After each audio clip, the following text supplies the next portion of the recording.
1 Muharram 1447 Hijriah diperingati dengan berbagai kegiatan di masyarakat.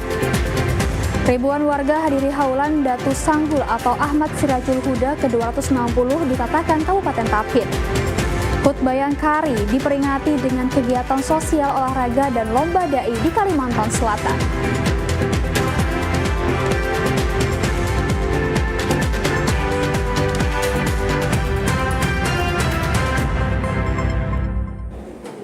Assalamualaikum warahmatullahi wabarakatuh. Selamat sore dan salam damai Banua. Pemirsa, Anda menyaksikan Kalimantan Selatan hari ini, edisi Sabtu 28 Juni tahun 2025. Kami hadir dengan rangkaian peristiwa dan informasi menarik yang kami sajikan untuk Anda. Bersama saya, Dinda Nur Kamila, inilah Kalimantan Selatan hari ini selengkapnya.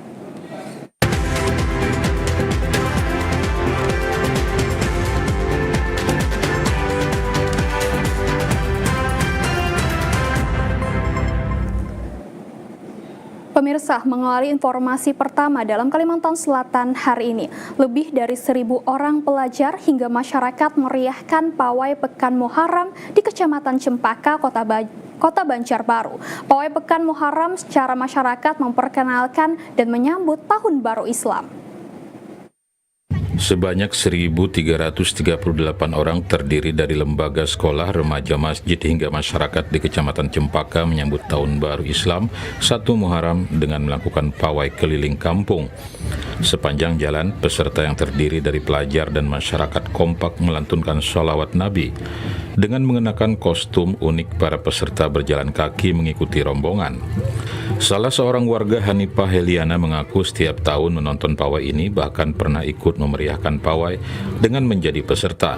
Kali ini ia mengajak anaknya hingga orang tuanya untuk menonton kemeriahan pawai peringatan 1 Muharram. Sama anak, sama ading, sama mama juga. Dasar sengaja untuk menikah? Inggih, dasar sengaja. Tiap tahun loh acaranya nih, jadi tiap tahun kesini. Menurut kalian acaranya ini kayak apa, Bu? Acaranya nih kayak apa ya? Bagus, saya perasa ulurang soalnya kan ini memeriahkan tahun baru kita lah, tahun baru Islam. Makanya kalau tuh tiap tahun tuh ada taras bang. Inggih mengenalkan inya bahwa ini kan tahun baru kita tuh, nah mengenalkan bahwa sekolah, nah mama bakasnya sekolah di sini. Berarti ini tiap tahunnya. Inggih bertambah, asalnya kan kayak drum bandnya tuh kayak menyewa loh di sini. Amun sekarang nih kan dari sekolahannya, anak-anak murid di sekolahan ini diajarkan. Mun pesertanya Bang kayak apa? Pesertanya bertambah kah kreasinya kayak itu? Tahun ini bertambah Bang. Tahun tadi rasanya kurang soalnya dibuka ini untuk umum. Yang tahun ini. Sementara Ketua Panitia Pelaksana Pawai Pekan Muharram Muhammad Atkia mengatakan pelaksanaan acara ini terus dilaksanakan tiap tahunnya. Pada tahun ini diikuti lembaga pendidikan hingga masyarakat umum. Pelaksanaan ini dimaksudkan untuk memperkenalkan 1 Muharram merupakan tahun baru Islam kepada masyarakat luas. Caranya untuk membesarkan hari besar Islam supaya orang-orang masyarakat Cempaka khususnya tahu dengan hari besarnya, yaitu hari besar Islam diantaranya.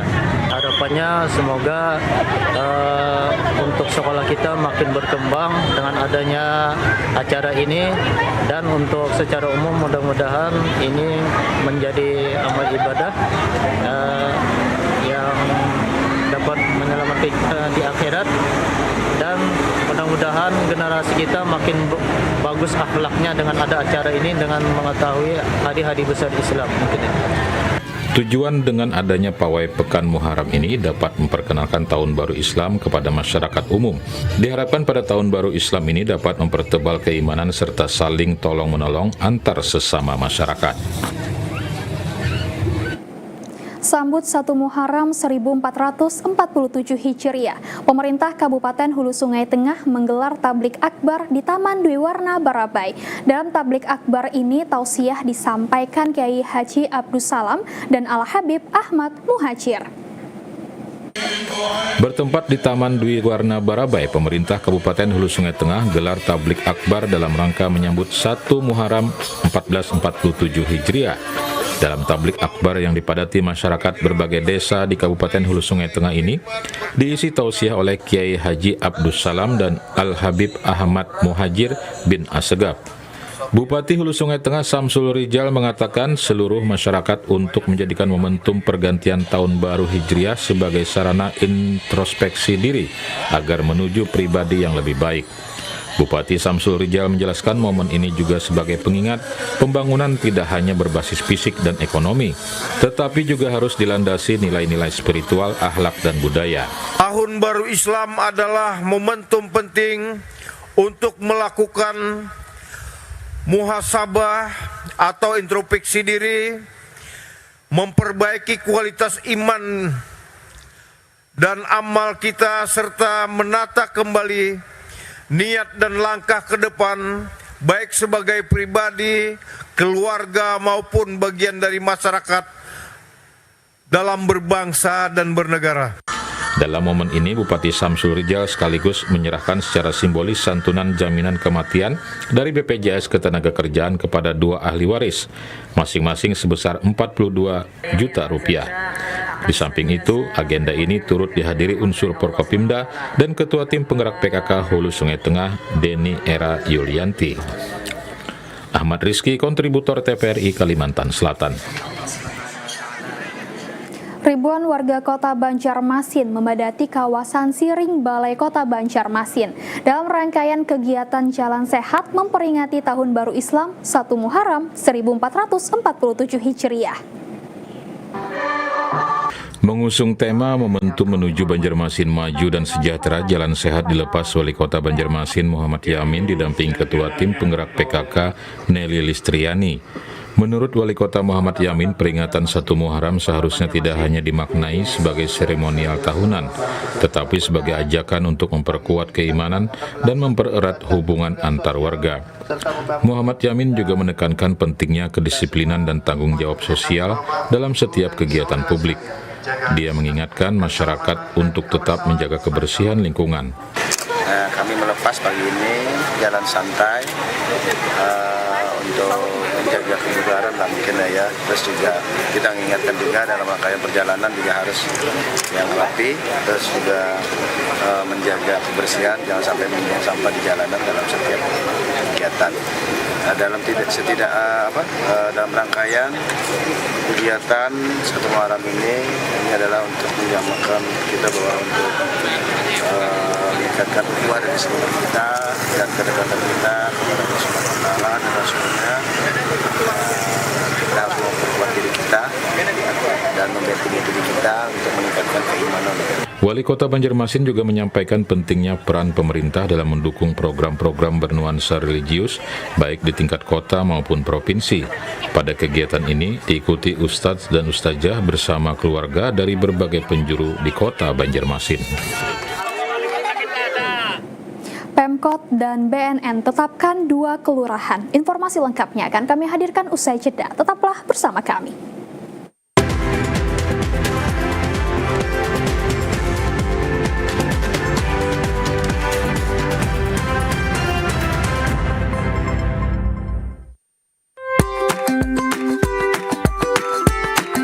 Assalamualaikum warahmatullahi wabarakatuh. Salam sehat untuk seluruh masyarakat Banua. Imunisasi adalah investasi terbaik untuk kesehatan anak-anak kita. Dengan imunisasi rutin, kita melindungi mereka dari penyakit dan menjaga tumbuh kembang secara optimal. Jangan ragu, jangan tunda. Ayo bawa anak kita ke posyandu, puskesmas, atau fasilitas kesehatan terdekat untuk melengkapi imunisasinya. Mari kita sukseskan imunisasi rutin. Ayo lengkapi imunisasi generasi Banua sehat menuju Indonesia emas. Wassalamualaikum warahmatullahi wabarakatuh.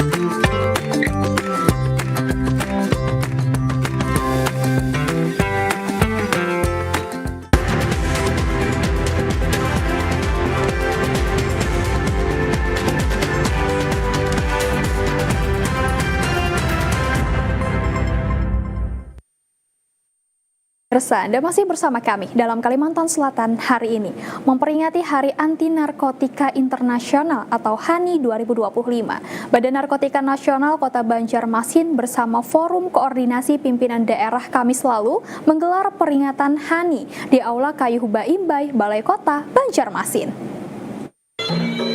Kegiatan ini mengusung tema memutus mata rantai peredaran gelap narkoba melalui pencegahan, rehabilitasi, dan pemberantasan menuju Indonesia Emas 2045 yang menitik beratkan pada pentingnya upaya preventif dan kolaboratif dalam memerangi peredaran narkoba di Indonesia. Sekretaris Kota Banjarmasin Iksan Budiman yang menghadiri kegiatan ini menekankan peringatan HANI tidak boleh sekedar menjadi seremonial semata, tetapi harus menjadi momentum untuk memperkuat komitmen bersama dalam memberantas narkoba.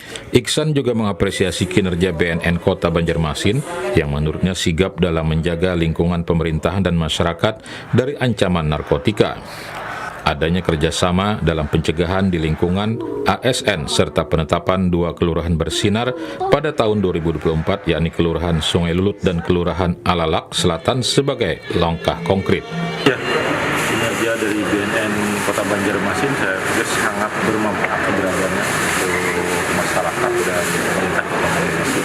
Bagaimana yang disampaikan oleh beliau, kita melakukan kerjasama yang sinergi untuk melakukan pencegahan di lingkungan pemerintah Kota Banjarmasin untuk ASN. Nah, kemudian juga tadi ada penetapan kelurahan bersinar Sungai Lulut, kemudian juga di Alalak Selatan 2024 juga seperti itu. Ini juga menjadi langkah preventif. Sementara Kepala BNNK Banjarmasin Wuryanto menjelaskan, tema tahun ini menegaskan pentingnya pencegahan sebagai strategi utama yang lebih efektif dibanding penanganan reaktif. Pada peringatan HANI ini juga dilaksanakan penandatanganan MOU BNNK Banjarmasin serta penyerahan penghargaan kelurahan bersinar Sungai Lulut dan Alalak Selatan. Pemerintah Kota Banjarmasin kembali mendorong pelaku industri kecil dan menengah atau IKM untuk naik kelas. Kali ini langkah konkret diwujudkan lewat sosialisasi kekayaan intelektual merek yang digelar Rabu lalu di Aula Rumah Kemasan, Jalan Brigjen Hasan Basri, Banjarmasin. Kegiatan ini diinisiasi oleh Dinas Perdagangan dan Perindustrian Kota Banjarmasin sebagai bentuk perlindungan hukum bagi pelaku usaha lokal yang selama ini rentan kehilangan identitas mereknya akibat belum memiliki kekuatan hukum. Dari 164 pendaftar, sebanyak 100 IKM diseleksi untuk mengikuti sosialisasi secara langsung. Sekretaris Daerah Iksan Budiman saat membuka kegiatan menekankan pentingnya pendaftaran merek sebagai perisai hukum sekaligus nilai tambah produk. Menurutnya banyak IKM yang telah berjalan bertahun-tahun namun masih abai terhadap aspek legalitas merek. Merek itu mempunyai daya tarik, ternyata belum terdaftar merek itu. Nah, ini kan bisa sewaktu-waktu kan bisa diambil alih oleh yang lain. Hari ini kita hadirkan untuk melakukan sosialisasi itu, kemudian bisa memahami dan selanjutnya bisa melakukan kelengkapan syarat-syarat bagaimana sebuah produk itu untuk didaftarkan mereknya. Sementara Kepala Disperindak Kota Banjarmasin Ikhram Muftezar menyampaikan adanya kasus di mana salah satu IKM harus mengganti nama dagangannya setelah 10 tahun beroperasi lantaran nama tersebut telah lebih dulu didaftarkan oleh pihak lain. Kasus ini menurutnya menjadi peringatan bagi IKM lain agar tak menunda proses perlindungan hukum terhadap identitas usahanya. Pemerintah daerah dalam hal ini Dinas Perdagangan dan Perindustrian Kota Banjarmasin hadir di tengah IKM kita untuk memberikan perlindungan khususnya merek kepada para IKM sehingga selama jangka waktu 10 tahun itu mereknya akan terlindungi, dan kami berharap bagi yang sudah pernah mendaftar dan sudah habis masa waktunya silakan didaftarkan ulang. Langkah pemerintah Kota Banjarmasin diharapkan dapat menumbuhkan kesadaran hukum di kalangan pelaku usaha mikro, sebab di era industri saat ini, nama usaha bukan hanya soal branding, tapi juga soal hak milik yang dilindungi undang-undang. Sebanyak 135 jamaah haji yang telah menyelesaikan ibadah haji tiba di Kabupaten Tapin. Kedatangan jamaah haji diwarnai dengan tangis haru oleh para keluarga jamaah yang melepas rindu. Rasa haru dan syukur terpancar dari ratusan jemaah haji asal Kabupaten Tapin yang akhirnya tiba di Tapin. Tidak hanya jemaah haji, keluarga jemaah juga menangis haru maupun antusias melihat keluarganya dapat kembali ke Kabupaten Tapin dengan sehat dan selamat. Setibanya jamaah haji di Kabupaten Tapin dengan menggunakan bus langsung disambut oleh sanak keluarga jamaah. Langsung melaksanakan salat sunnah 2 rakaat di Masjid Humasa. Setibanya di Kabupaten Tapin, jamaah haji juga langsung mendapatkan koper jemaah untuk langsung dibawa pulang ke rumahnya masing-masing. Kasih Haji dan Umrah Kemenak Tapin Salmiah Rejebi mengatakan untuk jemaah Tapin tidak ada kendala pada saat proses pemulangan, baik itu koper maupun jemaah itu sendiri. Pada hari ini jemaah haji Kabupaten Tapin telah tiba di Kabupaten Tapin dan alhamdulillah untuk seluruh jemaah dalam keadaan sehat walafiat. Kemudian untuk barang bawaan jemaah untuk koper itu teknis pengambilan dari jemaah sendiri bisa dilakukan setelah proses persiapan dari pihak kami seperti tinggal dari masa selesai. Jemaah Haji Tapin Nur Atika mengaku sangat senang dengan pelayanan haji di Indonesia dan di Kabupaten Tapin. Alhamdulillah bagus. Untuk penginapannya bagaimana, Bu? Bagus juga alhamdulillah. Oke. Mungkin Ibu ada harapan ke depannya untuk pelayanan? Lebih baik lagi. Bagus lah sudah kan. Untuk bagasi dan air zam-zam, jamaah dapat langsung mengambil di kantor Kemenak Tapin. Menjelang pelaksanaan Haul Akbar Datus Sanggul ke-260 tahun 2025, panitia mulai melakukan persiapan. Pihak panitia memperkirakan jamaah yang hadir ke haulan mencapai 20.000 jamaah. Masyarakat Desa Tatakan mulai mempersiapkan Haul Akbar Datus Sanggul atau Ahmad Sirajul Huda ke-260 tahun 2025. Persiapan yang dilakukan masyarakat sendiri seperti mendirikan tenda, posko keamanan, menyiapkan lahan parkir dan konsumsi untuk jemaah yang datang ke haulan. Untuk jemaah yang datang sendiri diperkirakan mencapai puluhan ribu orang dari berbagai daerah di Kalimantan Selatan. Pihak panitia juga terus berkoordinasi dengan pihak keamanan agar pelaksanaan haul pada tanggal 28 Juni 2025 nantinya dapat berjalan dengan lancar. Panitia Haul Datus Sanggul Ilham Syah mengatakan untuk persiapan saat ini sudah rampung, mulai tenda, lahan parkir. Untuk kerjasama kami dari awal-awal dulu, dari tahun-tahun sebelumnya, memang dari pihak kepolisian tidak pernah terpisahkan dengan pihak panitia. Semua selalu menjadi prioritas dukungan dari pihak kepolisian untuk membantu pengamanan di kegiatan ini, sehingga sampai saat ini kami berterima kasih dan sangat bersyukur dibantu secara penuh oleh Polres Tapin. Kapolres Tapin AKBP Jimmy Kurniawan mengatakan selain mendirikan posko keamanan, Polres Tapin juga menyiapkan dapur untuk jemaah Haul Datus Sanggul. Alhamdulillah dalam kegiatan pengamanan atau Haul Sanggul kami sering koordinasi dengan pihak panitia dengan menitik beratkan bagaimana cara parkir, bagaimana cara masuk dari para ziarah nanti. Mudah-mudahan diharapkan bekerjasama kita dari panitia diharapkan nanti berjalannya kegiatan dengan lancar, hikmat dan tertib. Jemaah yang datang ke haulan sendiri diimbau agar tidak memakai perhiasan yang berlebihan dan tetap taati arahan dari petugas di lapangan. Puluhan ribu warga hadiri peringatan Haul Datus Sanggul atau Ahmad Sirajul Huda ke-260. Pelaksanaan Haul Datus Sanggul setiap tahunnya terus meningkat. Terlebih setiap harinya makam Datus Sanggul dikunjungi ribuan jamaah.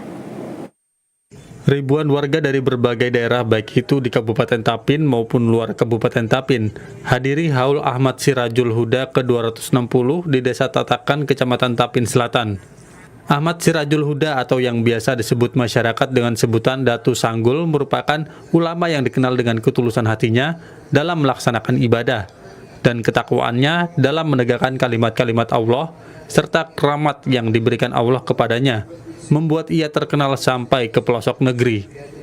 Panitia pelaksana haulan Ilham Syah mengatakan, setiap tahunnya jamaah yang datang ke haulan Datus Sanggul terus meningkat, yang awalnya 10.000 saat ini meningkat menjadi lebih dari 20.000 jamaah. Saat ini nasi bungkus itu sebanyak 20.000 lebih, kurang dari 25.000. Kemudian juga dapur kami siapkan ada 3 dapur umum yang disiapkan untuk menjamu jemaah yang hadir pada hari ini. Perkiraan jemaah ada berapa nih, Pak? Perkiraan jemaah kisaran 17 sampai 20.000.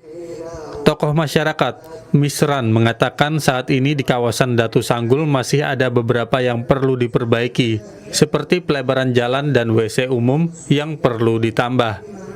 Kalau kita melihat secara umum tadi, kayaknya perlu lagi untuk kedepannya penambahan fasilitas untuk kegiatan tidak parkir dan tambahan mungkin isi umum supaya jemaah merasa nyaman dan lingkungan selalu terasa bersih. Berharap nantinya beberapa kawasan di sekitar makam dapat dibebaskan oleh pemerintah daerah sehingga jamaah yang datang untuk berziarah merasa nyaman. Usai jeda akan kita ikuti informasi terkait perakiraan cuaca besok. Tetaplah bersama kami.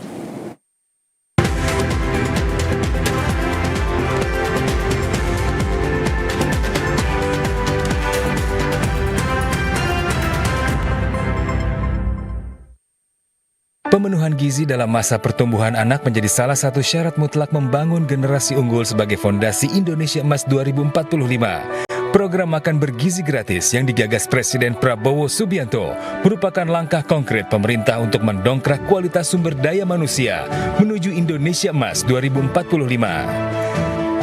Program makan bergizi gratis memastikan setiap anak mendapatkan akses terhadap makanan bergizi dan memiliki kesempatan tumbuh sehat serta cerdas. Ditargetkan ada 82,9 juta penerima manfaat program makan bergizi gratis, terdiri dari anak-anak, ibu hamil, dan ibu menyusui. Makan bergizi gratis, ciptakan generasi unggul untuk Indonesia Emas 2045.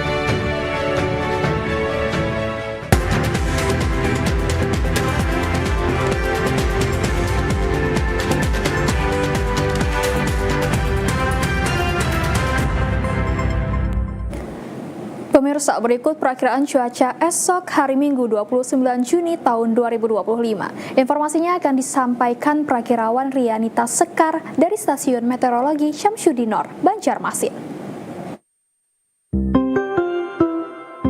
Halo Sobat Cuaca, jumpa lagi dalam tayangan update perakiraan cuaca wilayah Kalimantan Selatan yang berlaku Minggu 29 Juni 2025 bersama saya Rianita Sekar, Prakirawan BMKG Syamsuddinor, Banjarmasin. Sobat Cuaca, berdasarkan perakiraan dinamika atmosfer terkini, terdapat bibit siklon di Samudra Pasifik. Hal ini mengakibatkan terbentuknya pola shoreline atau belokan angin di sekitar wilayah Kalimantan Selatan, sehingga diperkirakan hujan masih berpotensi terjadi di wilayah Kalimantan Selatan. Secara umum, angin pada lapisan 3000 feet di wilayah Kalimantan Selatan diperkirakan dominan bertiup dari arah timur hingga selatan dengan kecepatan 5 hingga 20 knot.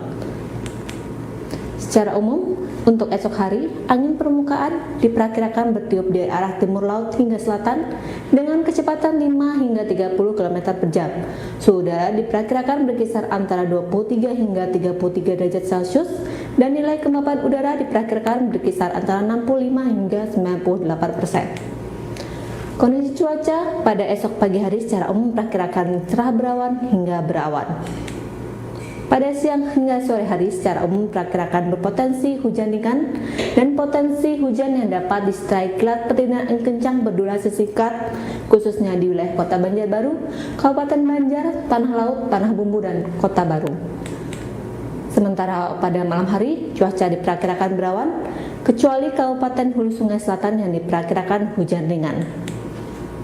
Untuk dini hari, kondisi cuaca diperkirakan berawan di hampir seluruh wilayah Kalimantan Selatan. Selanjutnya kita beralih ke informasi tinggi gelombang. Untuk esok hari, tinggi gelombang di wilayah perairan Banjarmasin, Tanah Laut, Kota Baru, dan Tanah Bumbu diperkirakan berkisar antara 0,5 hingga 1,25 meter. Demikian update perakiran cuaca Kalimantan Selatan yang dapat kami sampaikan. Untuk informasi lebih lengkap, sobat dapat mengakses di aplikasi info BMKG atau bisa follow Instagram kami di @cuacakalsel. Nantikan terus update cuaca dari kami. Selamat melanjutkan aktivitas Anda. Terima kasih dan sampai jumpa. Satu persatu, peserta tampil percaya diri menyampaikan dakwah dalam lomba dai yang digelar Polresta Banjarmasin sebagai rangkaian HUT Bayangkara ke-79. Kegiatan ini diharapkan dapat menjadi wadah untuk menanamkan nilai-nilai religius sejak dini. Prinsip dalam Al-Quran dan hadis menjadi landasan bagi Polri dalam sebagaimana firman Allah dalam Al-Quran.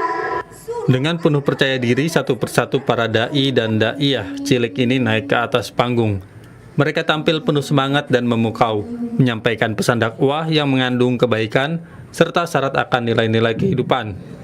Diikuti sebanyak 54 peserta dengan rentang usia mulai dari 7 hingga 12 tahun, para peserta berlomba untuk kemampuan berdakwah di hadapan dewan juri dan penonton. Mengusung tema Dai Cilik Polri, wujudkan pelayanan prima kepolisian untuk masyarakat. Lomba ini menjadi bagian dari upaya Polri untuk mendekatkan diri ke masyarakat melalui pendekatan humanis dan edukatif. Tak hanya berfokus pada keamanan, Polri juga berkomitmen membentuk karakter generasi muda melalui kegiatan positif dan religius. Kapolres Banjarmasin Kombes Pol Cuncun Kurniadi menyampaikan, kegiatan ini sejalan dengan semangat Polri dalam menanamkan nilai religius dan membina moral generasi penerus bangsa, khususnya di kota Banjarmasin yang dikenal sebagai kota religius. Banjarmasin adalah religius dan Islaminya sangat kental. Kita ingin memberikan kesempatan kepada adik-adik kita supaya nanti dapat pengalaman untuk masa depannya menjadi dai-dai untuk masa depan. Juara pertama Dai Cilik datang dari peserta termuda yang baru berusia 7 tahun, yakni Edward Aufar Sugiharto.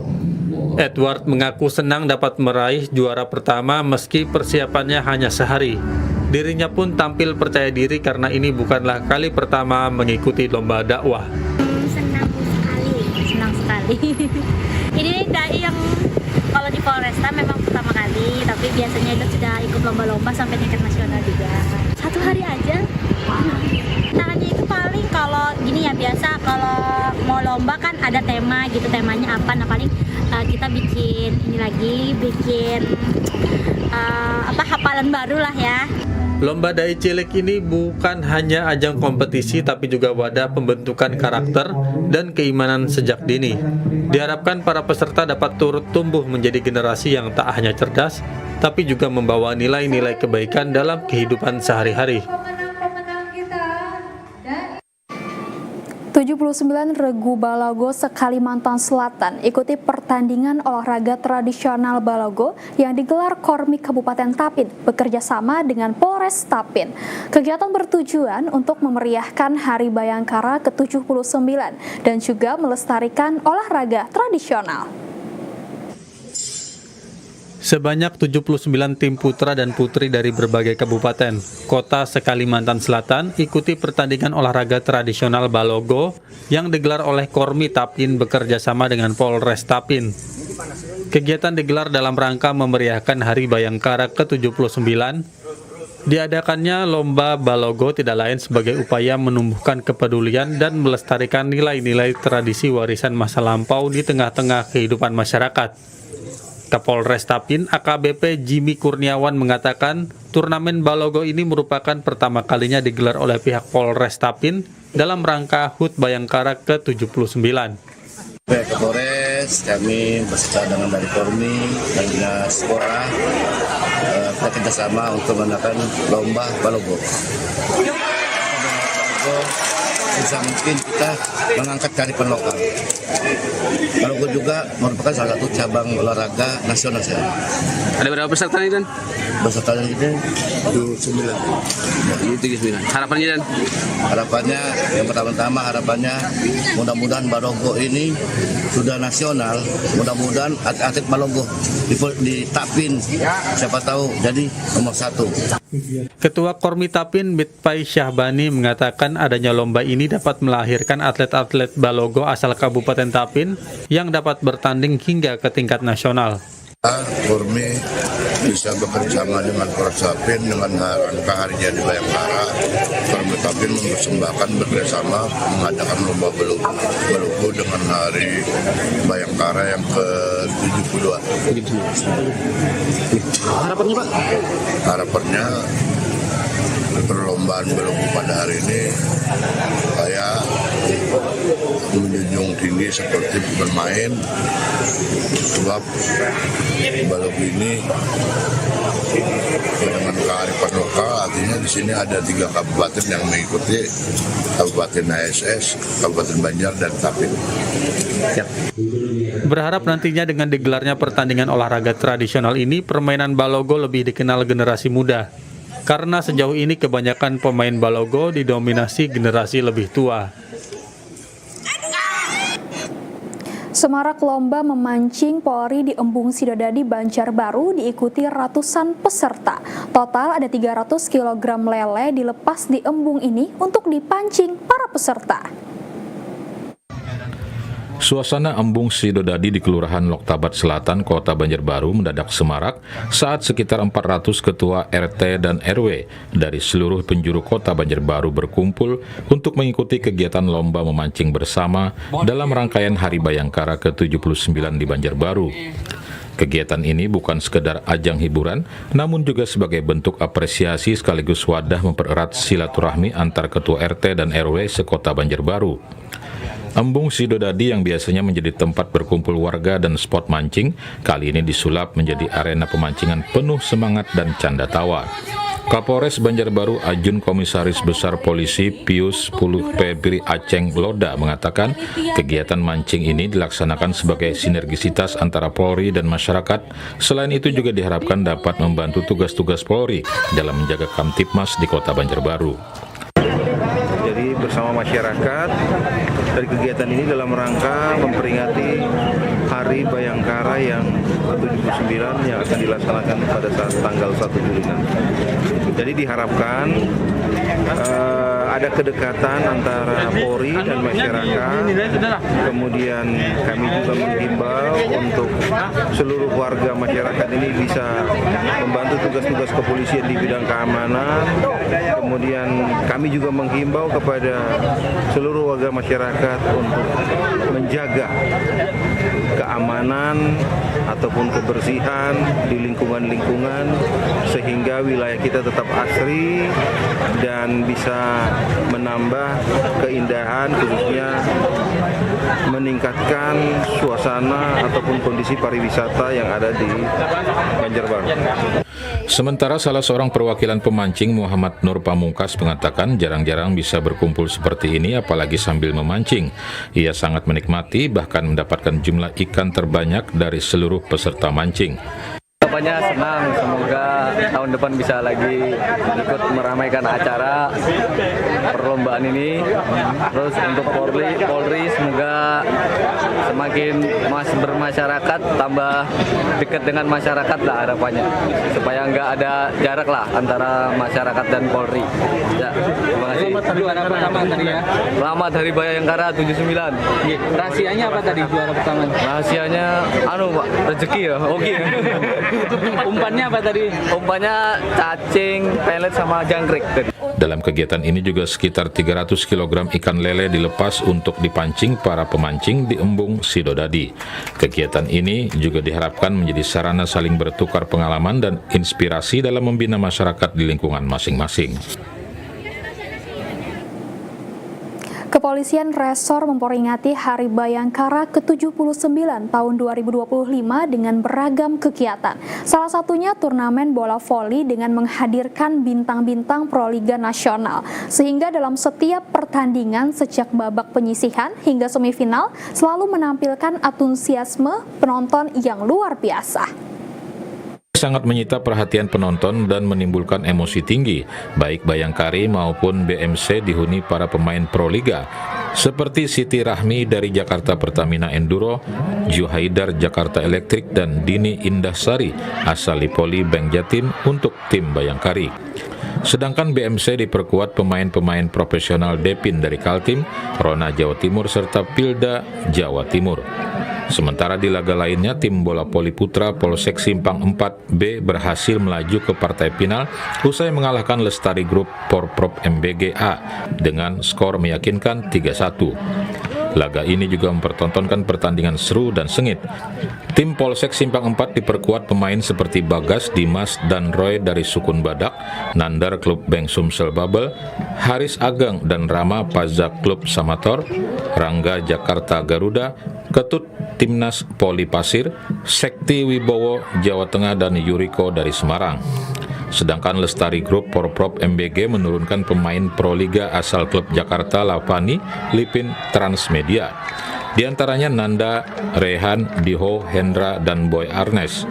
Menurut panitia turnamen Kapolres Cup 2025, Ketut Urianto, kegiatan ini untuk memeriahkan HUT Bayangkara ke-79 sekaligus memberikan hiburan kepada masyarakat Tanah Bumbu. Dengan moto Polri untuk masyarakat, semoga dengan acara olahraga ini masyarakat Tanah Bumbu dapat melihat langsung potensi-potensi di daerah ini, apalagi dengan datangnya teman-teman dari Proliga memberi semangat dan acuan untuk berpartisipasi dan menjadi olahraga yang baik. Terima kasih HUT Bayangkara ke-79 Polri untuk masyarakat. Kemudian antusiasnya adalah memberikan masyarakat tontonan yang baik bagaimana putra-putra Tanah Bumbu nanti bisa berkarya dengan hadirnya para pemain-pemain Proliga di Indonesia. Laga semifinal ini setidaknya ditonton hampir 2.000 penonton termasuk Kapolres AKBP Arif Prasetya bersama jajaran serta Ketua DPRD Andrian Atma Maulani. Laga final akan digelar Sabtu malam di lapangan Poli Polres Tanah Bumbu dengan mempertemukan tim putri Bayangkari Polres versus Polsek Kusan Hulu serta tim putra MAG lawan Polsek Simpang 4B. Grand final ini diperkirakan lebih menarik selain diperkuat para pemain Proliga juga menjadi laga penuh gengsi. Hakim, kontributor TPRI Kalimantan Selatan. Usai jeda akan kami hadirkan informasi menarik lainnya. Tetaplah bersama kami dalam Kalimantan Selatan hari ini.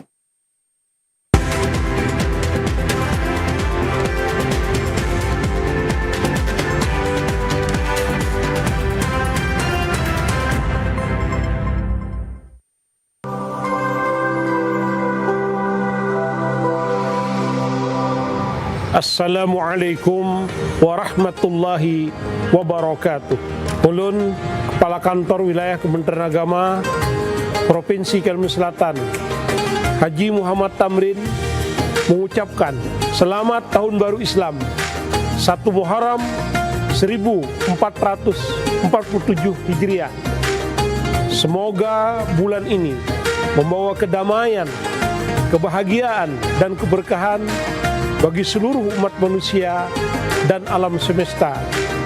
Mari kita jadikan bulan Muharram ini sebagai waktu untuk memperbanyak amal ibadah, introspeksi diri, dan menebar kebaikan untuk sesama.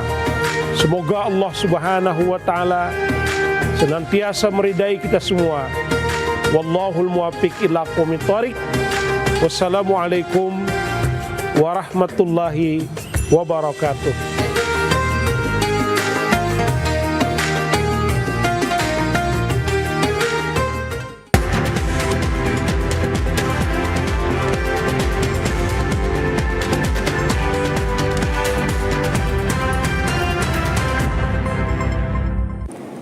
Selamat sore pemirsa, bagi Anda yang baru bergabung bersama kami dalam Kalimantan Selatan hari ini.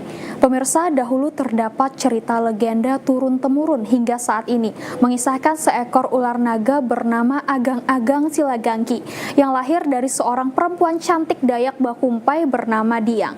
Pemirsa, berikut kisah legenda Datu Naga. Suku Dayak Bakumpai di Kalimantan Selatan adalah satu dari subetnis Dayak Ngaju yang beragama Islam. Suku ini mendiami sepanjang aliran Sungai Barito di Kalimantan Selatan dan Kalimantan Tengah, yaitu dari Marabahan, dan Puruk Jahu. Dahulu, terdapat cerita legenda turun-temurun. Hingga saat ini, yang mengisahkan seekor ular naga bernama Agang-Agang Silaganggi yang lahir dari seorang perempuan cantik dari Dayak Bakumpai bernama Diang.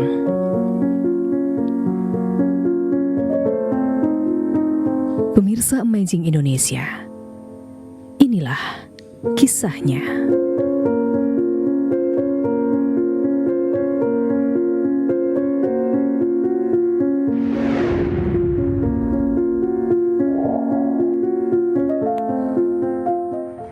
Pada zaman dahulu kala di Kalimantan Selatan, tepatnya di Kabupaten Barito Kuala, Kecamatan Bakumpai, Desa Lepasan, di situ banyak ditinggali oleh masyarakat suku Dayak Bakumpai yang sangat kental dengan kepercayaan dan adat istiadatnya. Nah, di sana ada sebuah cerita legenda tentang Datu Naga yang menurut kepercayaan masyarakat Bakumpai, Datu Naga ini merupakan datu dari masyarakat Bakumpai yang lahir dari seorang manusia. Nah, menurut ceritanya, dahulu seorang ibu yang bernama Diang itu hamil tua. Nah, di saat dia ingin melahirkan, dia tidak sadar bahwa ternyata dia melahirkan seekor naga yang dulu pas dia lahir itu berwujud seperti ular. Jadi jelitian bulan umur tihi maka sesingit mulai malam tenah. Wah, aku tuh anak manak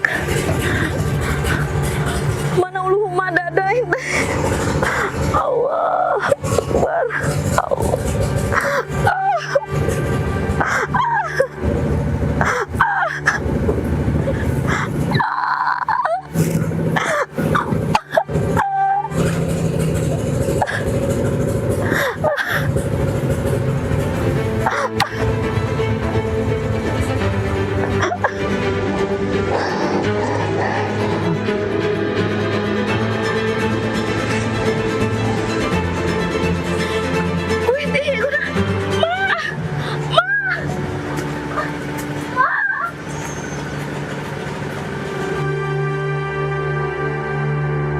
Dia tidak menyadari bahwa sebenarnya itu adalah anak yang dilahirkannya. Nah, tiba-tiba rahimnya, kandungannya itu hilang, tiba-tiba tidak ada. Nah, di saat itu dia mengadu kepada orang tuanya, oh ternyata sudah kandungannya sudah tidak ada. Berarti dia melahirkan seekor ular yang dia tidak tahu sebenarnya itu adalah wujud dari seekor naga. Nah, singkat cerita, pada suatu malam dia bermimpi ditemui oleh seorang anak. Jadi pada saat dia bermimpi itu dia mengatakan anak tersebut, "Mama, tega sekali mama melempar aku, menendang aku, padahal aku itu adalah anak ibu," gitu.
Ibu tersebut menyadari bahwa ternyata yang dilahirkannya tadi memang adalah seekor ular yang merupakan seekor naga.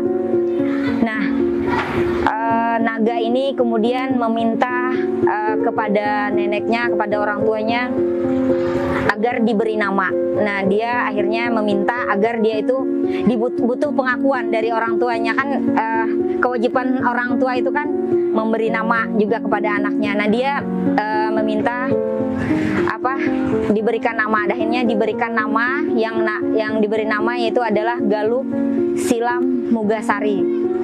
Nah, namun di alam lain dia juga mempunyai nama yang lain, yaitu Ajang-Ajang Silaganggi. Nah, menurut kepercayaan suku Dayak Bakumpai, Datu Naga ini masih ada keberadaannya, dan kepercayaan suku Dayak Bakumpai bahwa istilahnya jika ada upacara-upacara atau seperti selamatan atau upacara pernikahan, jadi Datu Naga ini harus selalu diundang. Karena jika tidak, kalau menurut kepercayaan masyarakat Dayak Bakumpai, nanti bisa terjadi angin ribut atau yang justru istilahnya mengacaukan suatu acara. Nah, di samping itu juga memberikan makanan atau sesajen kepada Datu Naga, yaitu berupa nasi lemak yang berwarna kuning, kemudian diberi ketan kuning, kalau bahasa Banjar kan nasi lamak lah, ketan kuning berwarna kuning, kemudian ada telurnya 7 biji. Nah, itu. Namun kalau misalnya sesuai dengan kemampuan ada juga yang 1. Nah, jadi memang bisa dipercaya atau tidak, tapi legenda ini ada, keberadaannya ada. Karena menurut keturunan-keturunan dan cerita-cerita pada zaman dahulu, itu kan dahulu itu ada keluarga yang meninggal dunia masih di daerah Sungai Barito, tapi dengan jarak yang istilahnya mustahil untuk ditempuh dalam waktu singkat. Nah, ternyata menurut kepercayaan mereka itu mendapat bantuan dari Datu Naga itu, sehingga keluarga yang meninggal itu sampai dengan cepat ke tempat rumah duka. Nah, selain itu banyak juga kejadian-kejadian aneh, keluarga yang sakit juga ditemuinya, dan alhamdulillah juga diberi kesembuhan. Nah, menurut kepercayaan suku Dayak Bakumpai, Datu Naga itu masih ada keberadaannya, masih dipercayai keberadaannya. Karena jika ada acara-acara tahunan, misalnya seperti Batuping Bowayang, kemudian Babari-bari, istilahnya bahasa orang Banjar, Babari-bari. Nah, biasanya Datu Naga ini diundang, dan biasanya ada di antara keturunannya itu yang dirasukinya. Jadi masih ada komunikasi.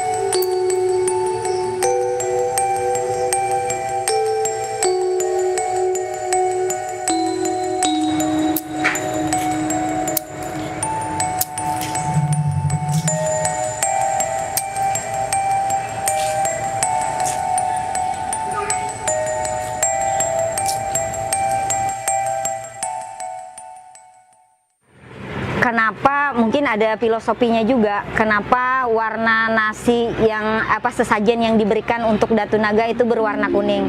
Karena ada di antara keturunannya yang pernah ditemui, dan memang wujudnya berwarna kuning keemasan.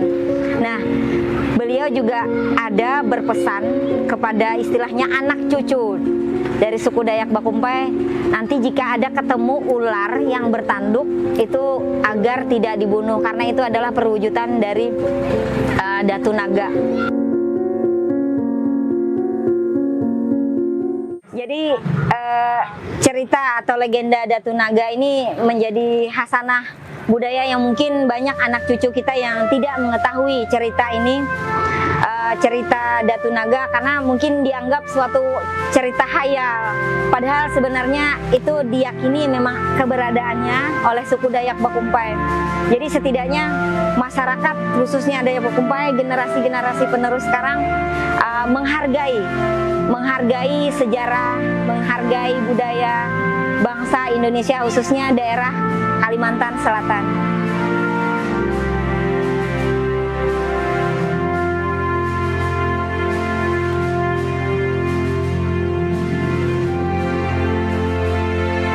Semoga cerita legenda Datu Naga ini bisa dikenal oleh masyarakat Indonesia, khususnya Kalimantan Selatan, dan lebih khusus lagi suku Dayak Bakumpai. Bahwa kita juga mempunyai suatu legenda yang patut kita kenal sebagai hasanah budaya Indonesia.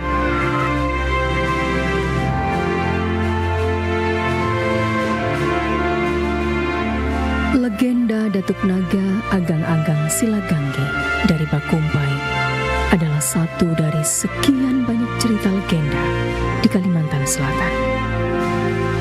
Konon, Datuk Naga yang sampai saat ini masih sering datang saat diperlukan melalui upacara-upacara tertentu dan dipercaya sebagian masyarakat suku Bakumpai masih ada.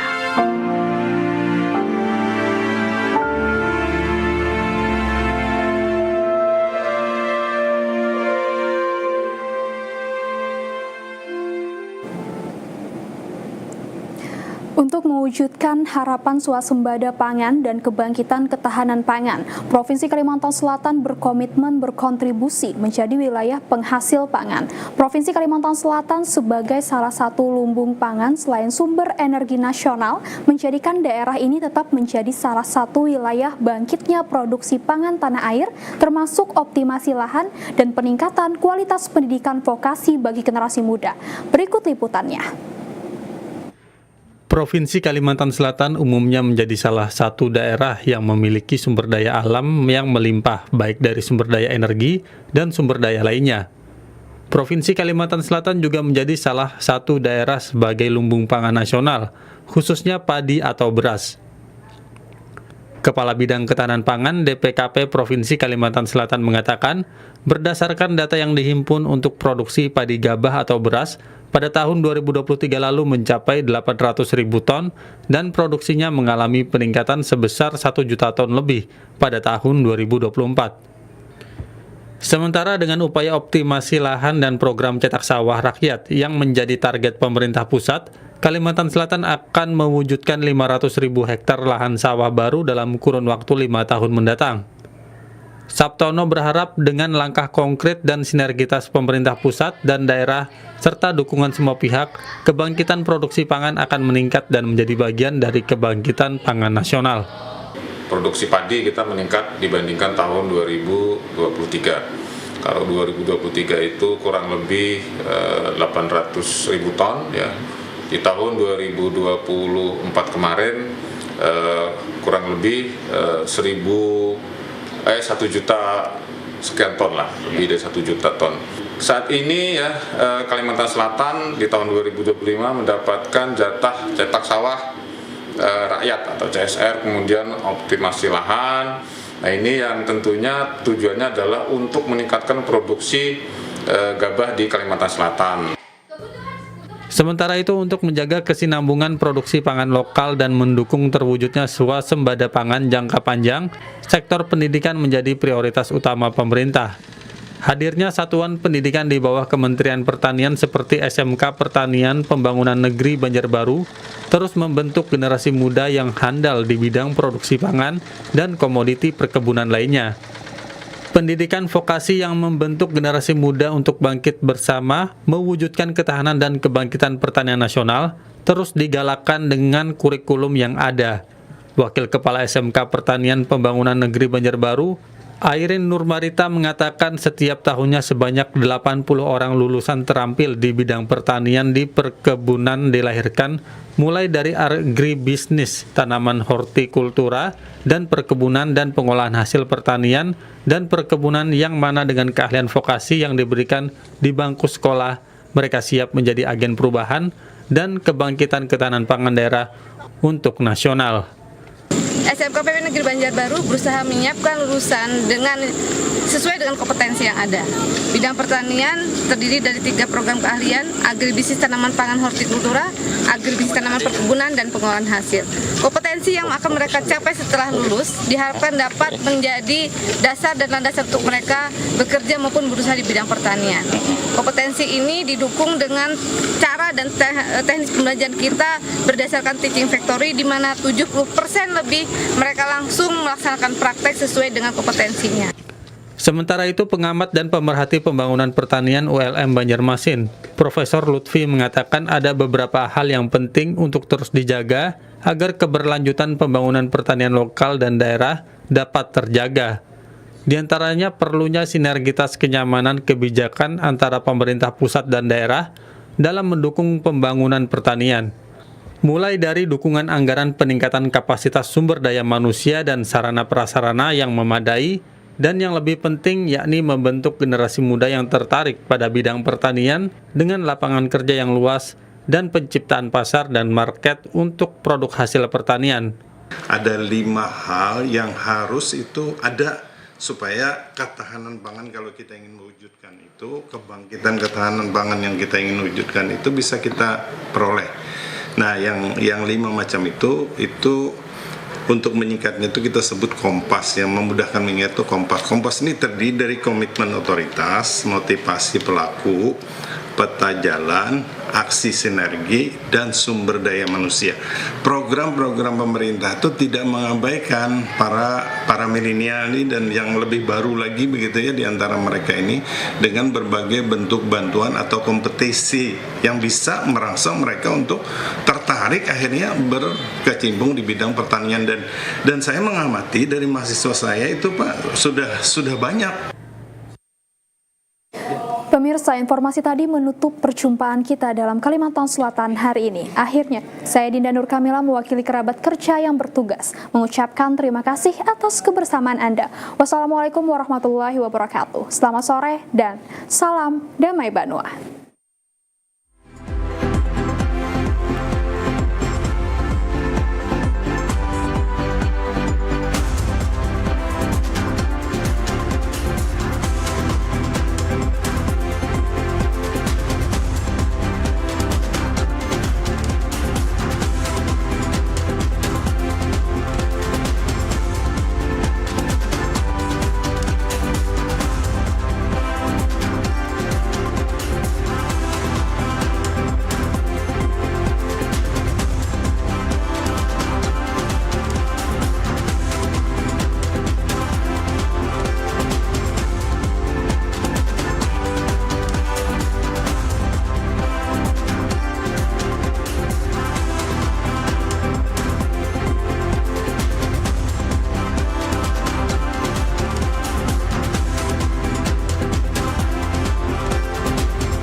Thank you.